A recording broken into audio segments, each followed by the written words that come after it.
రాజపేట మండలం రఘునాథపురం చేనేత పవర్లూమ్ కార్మికుల సమస్యలు ఇప్పుడు ప్రభుత్వం దృష్టికి వెళ్లాయి. శనివారం నాడు రఘునాథపురం పద్మశాల నాయకులు మాజీ సర్పంచ్ గాడిపల్లి శ్రవణ్ కుమార్ ఆధ్వర్యంలో ప్రభుత్వ విప్ ఆలేరు ఎమ్మెల్యే బేర్ల ఐలేను కలిసి తమ గోడు వెళ్లబోసుకున్నారు.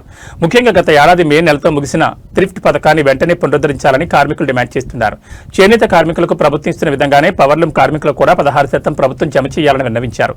పక్క రాష్ట్రాలైన ఆంధ్రప్రదేశ్ మరియు తమిళనాడులో అమలు చేస్తున్న విధంగానే తెలంగాణలో కూడా మగ్గాలకు 200 యూనిట్లు, పవర్లూమ్స్ 500 నుంచి 750 యూనిట్ల వరకు ఉచిత విద్యుత్ అందించాలని కోరారు. దీనిపై సానుకూలంగా స్పందించిన ఎమ్మెల్యే బేర్ల ఐలయ్య ఈ సమస్యలపై అసెంబ్లీలో గళం విప్పుతానని, సంబంధిత మంత్రి మరియు కమిషనర్తో మాట్లాడి త్వరలోనే పరిష్కారం అయ్యేలా చూస్తానని హామీ ఇచ్చారు. ఈ సందర్భంగా పద్మశాల నాయకులు ఎమ్మెల్యేను ఘనంగా సన్మానించారు.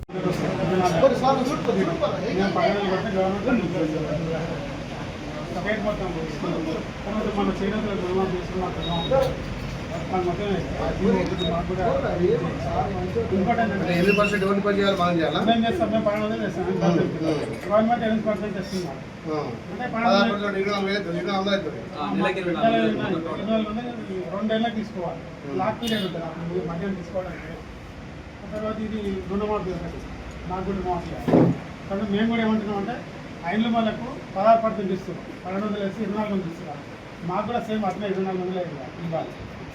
మేము 1200 వేస్తే గవర్నమెంట్ 2400 మాకు కూడా సేమ్. ఎందుకంటే మేము కూడా 10 గంటలు ఇవ్వాలి నడపాల్సింది, ఆటోమేటిక్ ఉంది కాదు, మామూలు మనిషి ఆపరేటర్ ఉంది. ఇప్పుడు ఒక మొగ్గం చేస్తే కూలి పడుతుంది, 2 కరెంటు మొక్కలు కూడా గంట కూలి పడుతుంది. కాబట్టి దీన్ని కూడా కుటీర పరిశ్రమ ఉండదు కాబట్టి సేమ్ 16% ఇవ్వాలి. ఈ సెషన్ తప్పనిసరి